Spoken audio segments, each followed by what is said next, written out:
반갑습니다. 갓창맨입니다. 창업 참 재밌는 시장입니다. 제가 한 20여 년간 창업 시장에서 창업도 하고 개인 창업도 하고 쇼핑몰도 하고 법인 창업도 하고 협회도 만들어 보고 그리고 사회적 기업도 만들어 보고 마을 기업도 만들어 보고 협동조합도 만들어 보고 그리고 ICT, 헬스케어 관련된 사업도 진행해 봤습니다. 저에겐 20년의 시간 동안 모든 사업의 기본 근간은 공적 사업과 매칭이었습니다. 그러기 때문에 제 사업에는 실패도 있고 성공도 있었지만 그 부분의 가장 핵심은 공공사업을 얼마만큼 잘 연계시키느냐, 매칭시켰느냐, 이 부분이 저에게는 가장 큰 포인트였습니다. 그 부분이 저에게 이와 같은 경쟁력을 갖추게 만들어주고 이와 같은 다양한 기업들 또는 개인들에게 컨설팅을 통한 창업을 지원하게 된 이유가 될 수 있었습니다. 그러한 노하우를 바탕으로 ESG라는 새로운 환경에서 그 창업을 얼마만큼 성공시킬 것인가 여기에 대한 고민을 많이 했었습니다. 이제는 ESG 대중화 시대입니다. 대중화 시대.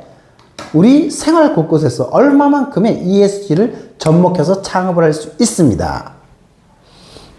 어떻게 보면 예전에 ESG에 대한 개념과 지금의 ESG에 대한 개념은 많은 차이가 있죠. 그러나 지금부터는 AI라는 플랫폼 또는 에이전트를 활용해서 여러분들만의 아이디어를 잘 필터링해서 좋은 사업화 모델로 만들어낼 수 있습니다. 그러한 기반을 만든 상황에서 여러분들이 가장 중요시하는 자금 확보 이런 부분들은 공공자금을 활용하는 것이 좋습니다. 1단계 자기자본 비율 100 중에 30 2단계 자기자본 비율 30 이후에 공공자금 비율 60 그럼 나머지 10은 뭘까요? 이 부분은 내가 만든 결과물에 대한 다양한 시너지 자금들이 만들어집니다. 요즘 가장 중요한 핫 서비스 수익 모델은 구독 서비스입니다.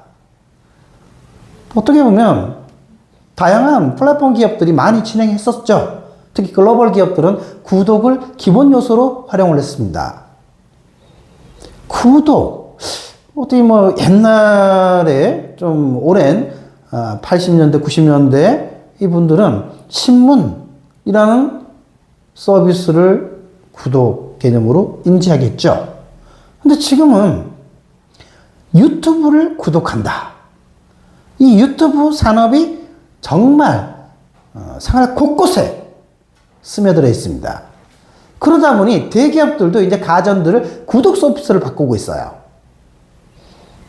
결국에는 우리가 어떤 컨텐츠를 하나 만들고 AI 플랫폼을 연결시키고 이것을 구독화시키느냐 여기에 지금 현재 영리와 비영리의 창업의 핵심 3대 요소라고 볼 수 있습니다.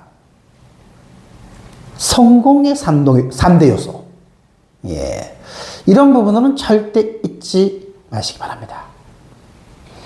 자, 그래서 제가 나름대로 지금 시장 환경에서 앞으로 5년 이내 성공 가능한 아이템 요소들을 몇 가지 준비해 봤습니다. 저 또한 이 부분을 진행하고 있습니다. 어떻게 보면 저는 AI 시대에 가장 성공하는 사람이 누구냐라고 물으면 설계자입니다. 설계자는 누구냐는 예전에 기획을 했던 사람이라 보시죠. 그럼 기획자는 어떻게 되느냐? 실무 경험이 있어야 되겠죠. 전체의 산업적인 프로세스를 다 알고 있어야지만 명확한 기획을 할 수 있고 그 기획을 바탕으로 해서 노하우가 쌓이면 새로운 설계를 해 나갈 수 있습니다. 요즘 프랑프트 능력들이 굉장히 중요하지 않습니까? 다 설계자의 능력입니다.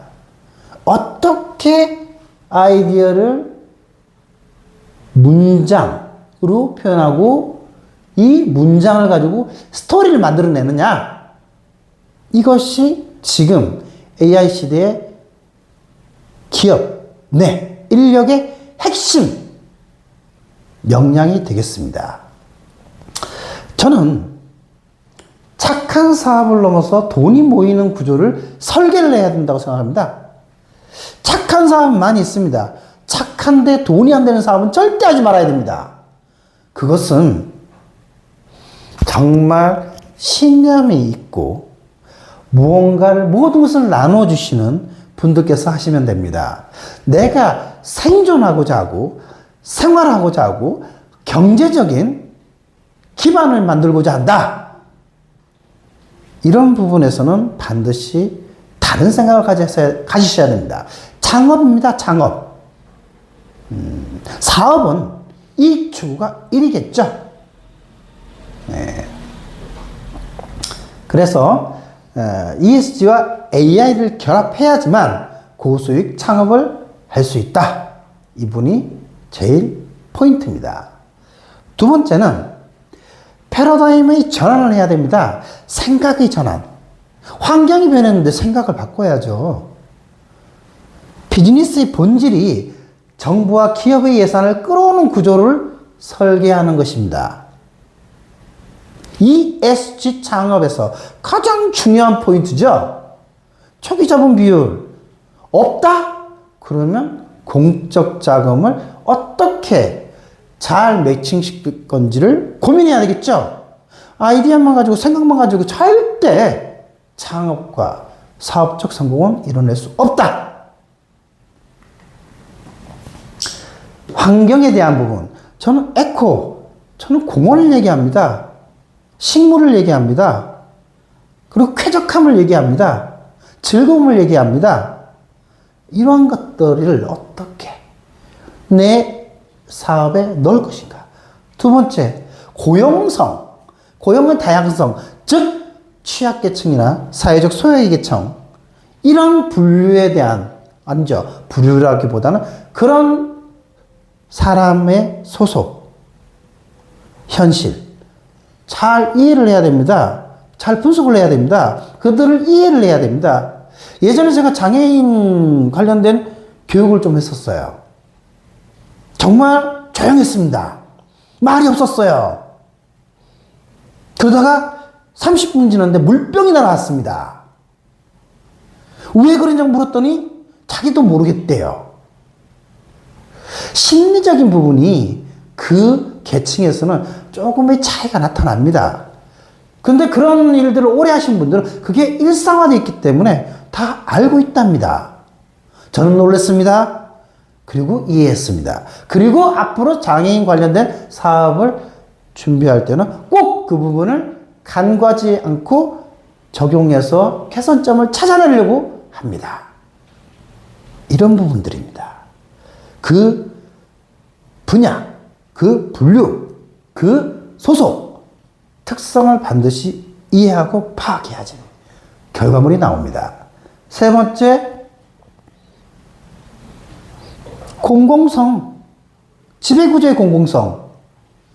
뭡니까? 투명 경영, 합리적 의사결정, 협동조합, 마을기업, 사회적 기업. 쉽지 않습니다. 너무 많은 사람들이 너무 많은 말을 하면 앞으로 나아가기 힘듭니다. 기준이 명확해야 됩니다. 그래서 공익은 명분 싸움입니다. 이 명분을 만드는 게 중요합니다.